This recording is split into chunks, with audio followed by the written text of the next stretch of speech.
Kintsugi is an ancient Japanese art form of repairing broken pottery by reassembling ceramic pieces, creating anew the valuable pottery, which now has become something more valuable than the original unbroken vessel. It's this form of art where maybe a nice piece of teaware gets broken and shattered on the ground accidentally, and it's this art form of taking the broken pieces, reconstructing the teaware, and then sealing over all of the cracks with gold so that it looks even more beautiful than it did originally. And that's actually in the name itself. That form of art, it's in the name. The Japanese kin stands for gold, and sugi means to reconnect. So basically how this art form works is a kintsugi master would mend broken teaware or plates or bowls with this Japanese glue, and then they'd cover over all of those cracks and all over all of the glue with gold. And many people think that this is a form of art that's kind of about fixing what's broken or repairing it. It's like a piece of something breaks, a plate breaks, and you're using this art form to just kind of creatively fix the piece of plate, the plate that was broken before. But those that have given themselves to this craft, they've dedicated themselves to this form of art, are actually quick to correct that. They say, no, this isn't about repair. Because this technique is making the broken pottery more beautiful than the original. As the kintsugi master will take the broken work and create a restored piece that makes the broken parts even more visually appealing as they're sealed with gold. And that form of art is an apt image for what can happen to us in the process of deconstruction. And that's what we've been exploring in this series titled Shaken. In this series, we've been exploring those dark and difficult nights of doubt and deconstruction when our faith that we once held dear, that we once felt certain about, begins to suddenly sort of falter, and we lose our grip on it. And maybe it even falls and shatters before our eyes as we stand there, just like an expensive piece of pottery would. And if you missed any of the weeks of this series, I'd really encourage you to head over to our channel and watch them so you're caught up to speed. But here's the big idea of this series. Those moments when our faith is shattered on the ground are often scary and they're disorienting. But the truth is that process of our faith becoming maybe broken, it's actually not something that we need to fear, or that we need to be convinced out of or rushed through. Because doubt and deconstruction are not your enemy. They are actually a necessary stage of faith. Doubt and deconstruction, it's not about regression. It's actually, in some ways, a form of progress. It's a sign and a signal that your faith might be growing. See, there may be seasons in your life when your faith, it's broken. But the good news is this. It does not have to remain that way forever. The pieces can be put back together. Like a kintsugi master, God can glue the pieces of your faith back together, and guess what? He will make it into a new and more beautiful faith than it even was before it was broken. Your faith, having been broken, can be reconstructed and made even more beautiful than it was originally. And that's the idea we're going to be talking about today as we conclude this series. We're going to be talking about that process of reconstruction.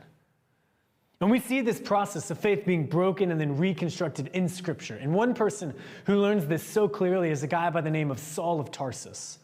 Saul is this biblical scholar, a Pharisee, and a zealous practitioner of religious certitude. His zeal is exhibited in his relentless persecution of this group called the Way.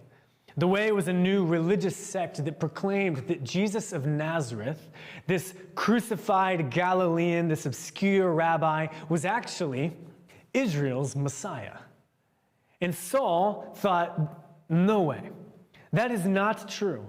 And so Saul dedicates his skills of scholarship and debate, his certainty, his knowledge of the Old Testament and the Scriptures and his religious tradition to oppose that small minority proclaiming this outrageous belief that Jesus of Nazareth is Lord and King.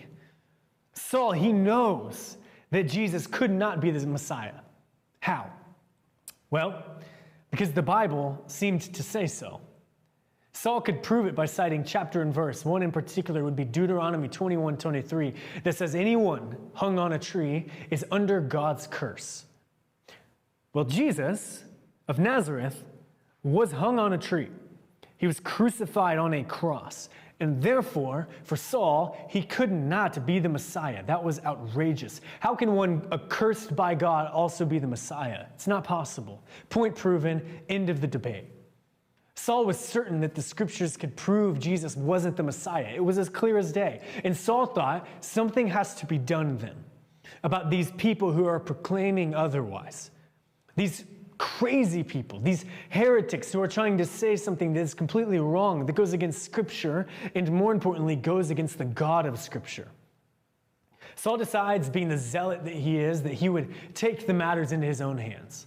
By ransacking synagogues in search of these heretics, he would round up their members and imprison them. He would preside over their stonings like we see him do in Acts with the man named Stephen, the very first Christian martyr. And once he eventually does his worst in Jerusalem, imprisoning and killing these practitioners of the way, Saul goes and he obtains authorization to search for more of these practitioners in a city known as Damascus.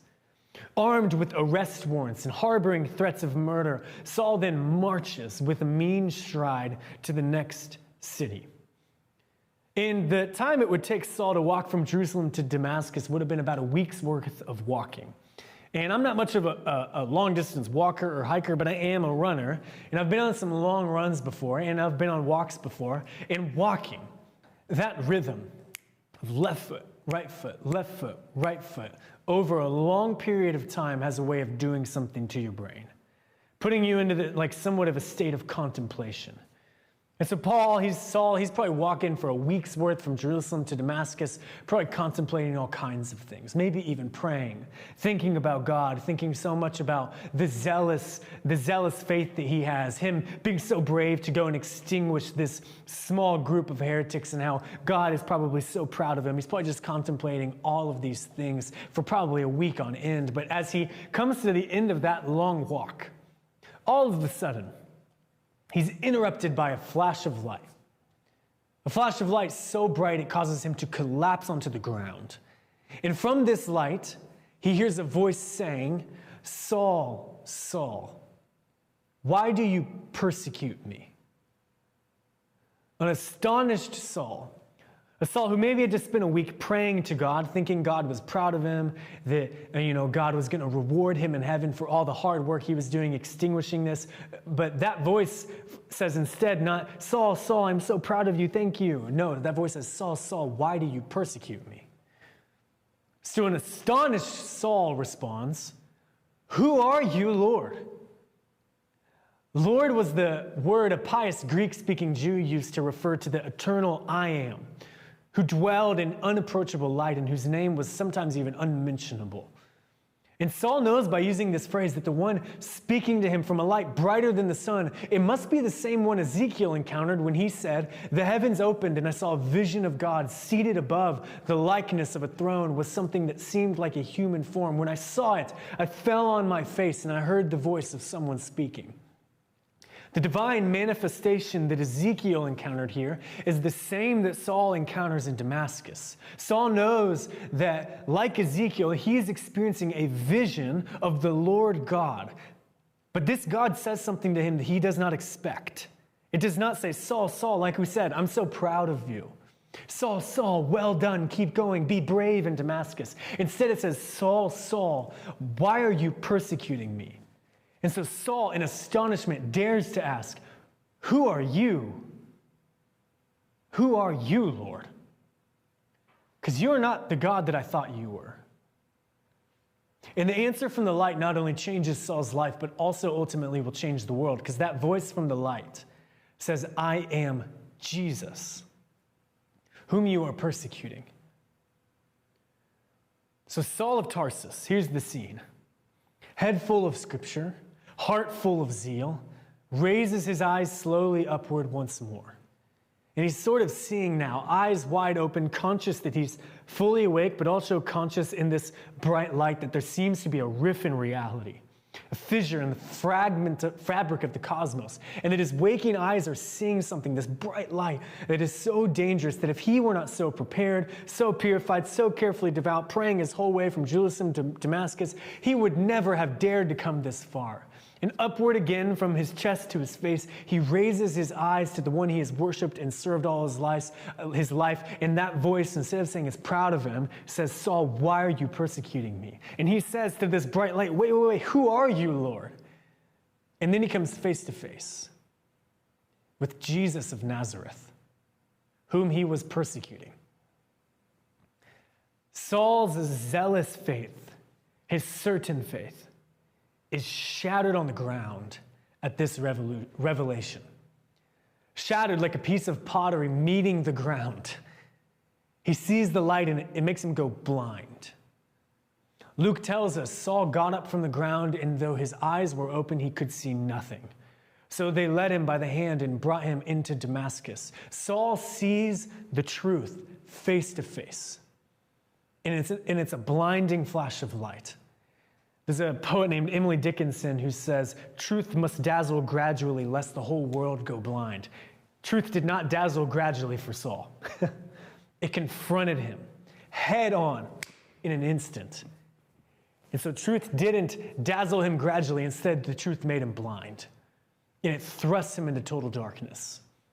Saul had gone from the high noon of certitude into the dark night of a broken faith. He could no longer strut with a mean and menacing stride, left foot, right foot, left foot, right foot. Instead, he could only shuffle in the faltering steps of a man suddenly struck blind.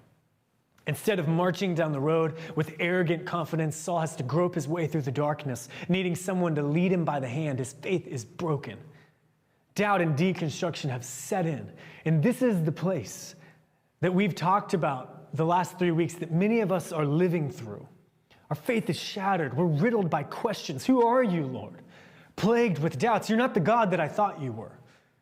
Our faith's shattered on the ground.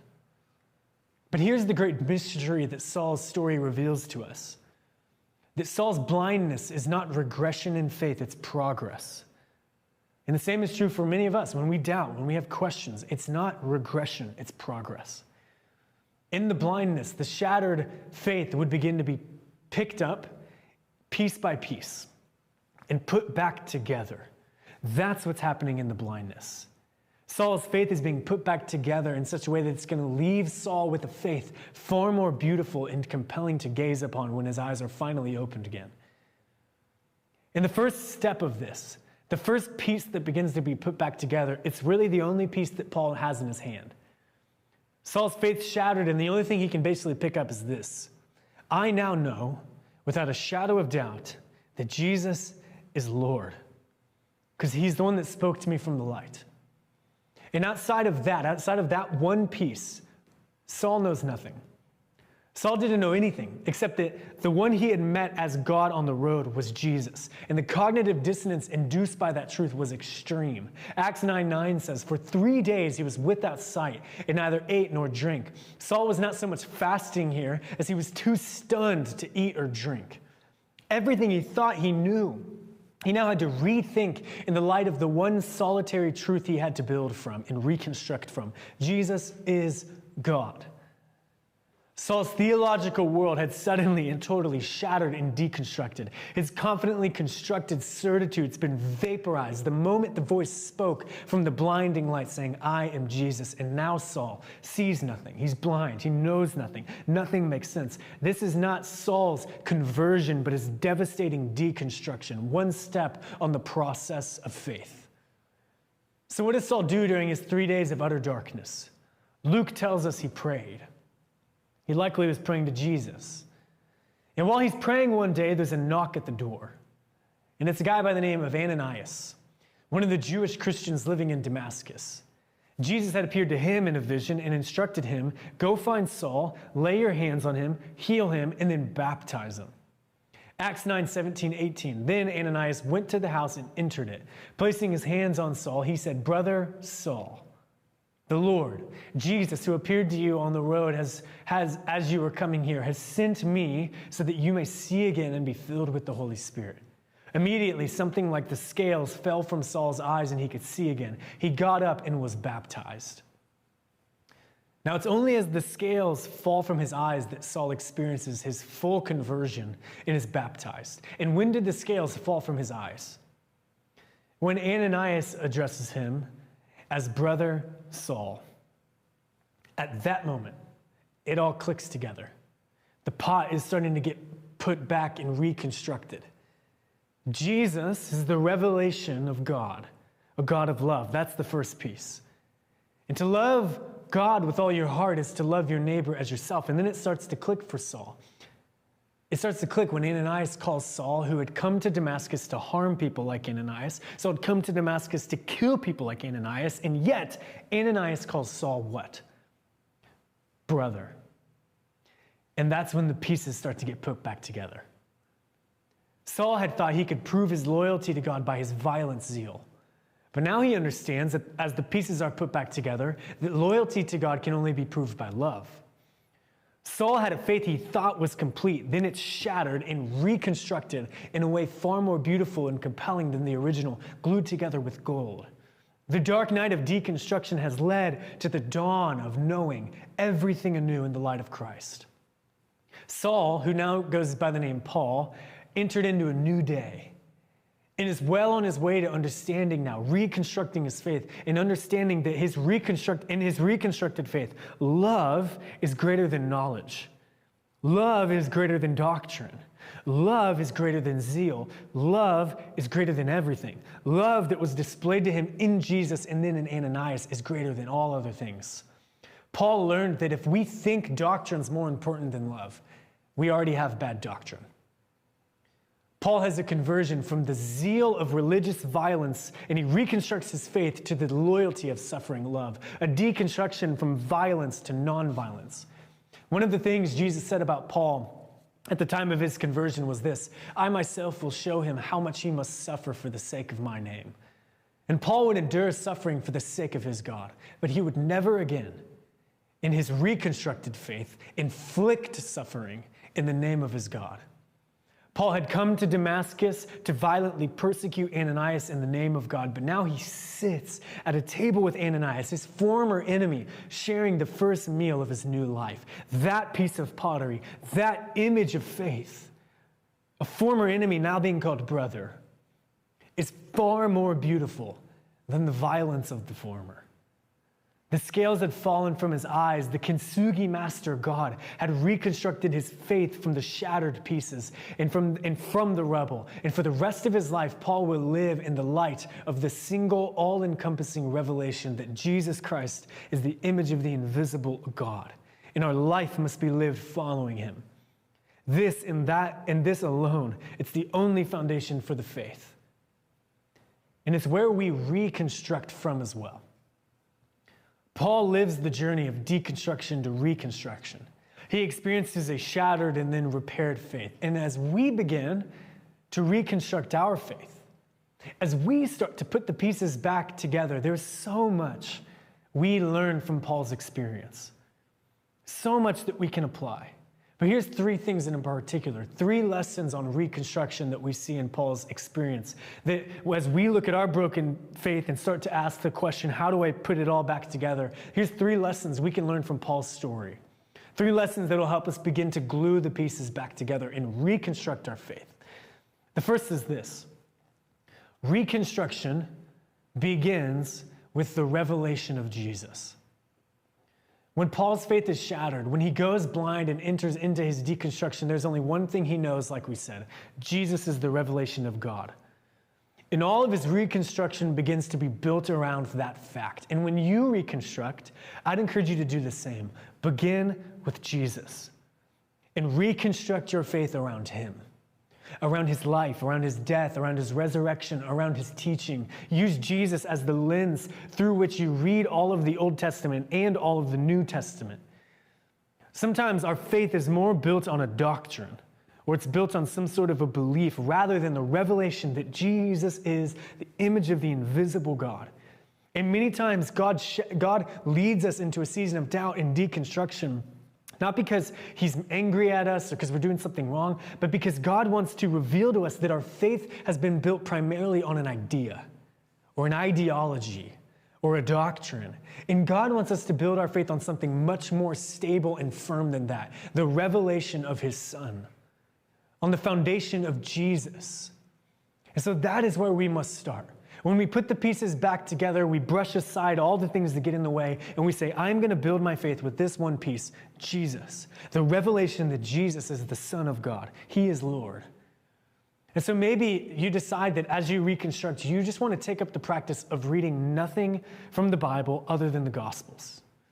Maybe every morning or every evening you set aside some time and you just read a small portion of the Gospels on your knee, praying God would reveal himself to you in the person of Jesus. And so do that and just watch what he does and listen to what he says. Reconstruct your faith from that practice. Pay attention to the kind of God Jesus reveals. That's a healthy instinct. And it's a great place to start. Reconstruct your faith on the revelation that Jesus is the Son of God, just like Paul did, because Jesus is beautiful.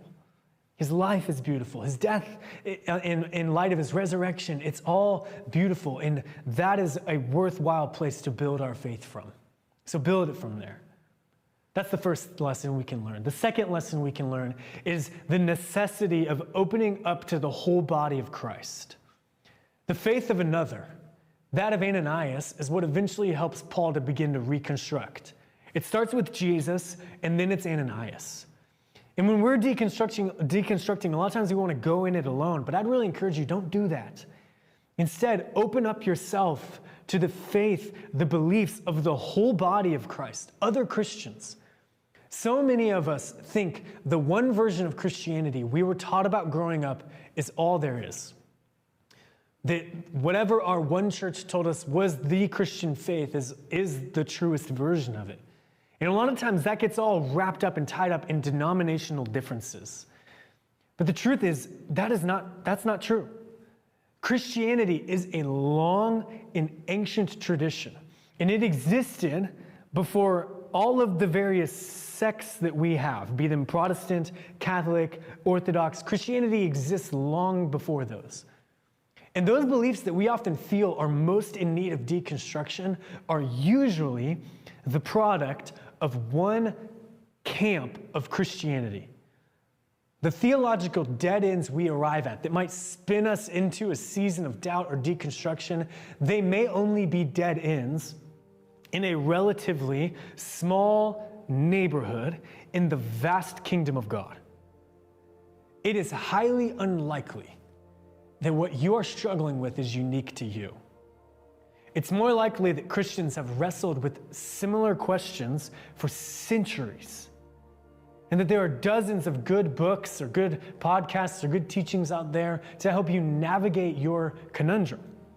I remember when I was in a season of doubt and deconstruction, I went to a professor of mine named Dr. Wares, and I was telling him all the questions I have, thinking I'm the only person that's ever thought of these questions. And he just very kind and lovingly said, Evan, don't take this offensively, but you are not smart enough to be the first one to think of all of these questions. People much smarter than you have already asked these questions and found answers. Go and look for them. And the truth is, you might have to look for them in another Christian tradition. And that's what I had to do. And Paul had to do that.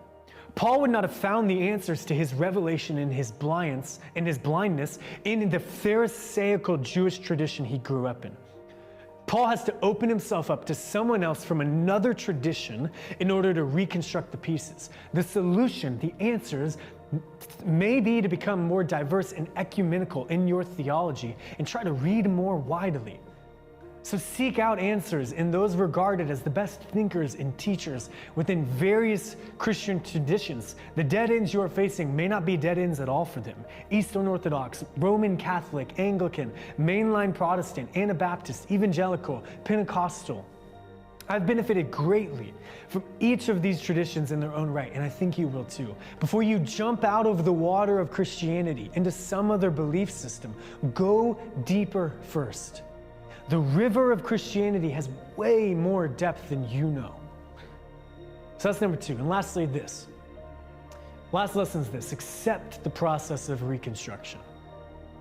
Paul couldn't fight what was happening to him. All he could do was accept, yield, pray, and allow God to do this work in him. Deconstruction and reconstruction are a work God wants to do in us.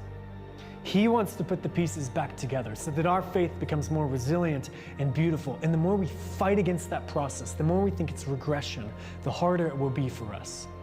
As hard as it is, we have to accept the process. We all go through seasons where we have Jesus, we lose Jesus, then we seek Jesus, then we find Jesus, we rethink Jesus, and we grow. And I don't think it can be otherwise, because we never retire from being a seeker after God. So if it feels like you've lost God, you've lost Jesus, don't give up. Keep searching. Because eventually the pieces will be put back together again in a new way that is far more beautiful and compelling than the original. That sense of being abandoned by God, of deconstruction and doubt, it's all a part of the long spiritual journey. And it's all designed to draw us out of our cozy spirituality and onto the hard road of an earnest quest. Christ is found by those who seek him, not those who presume him. Being disturbed into action by the apparent absence of God is far better than slipping away into the spiritual malice of being nothing more than comfortably numb. So as difficult as it is, accept the process of deconstruction and reconstruction, for it will lead to a more resilient faith. And like Kintsugi, your faith will be more beautiful on the other side of the pieces being shattered. Let's pray.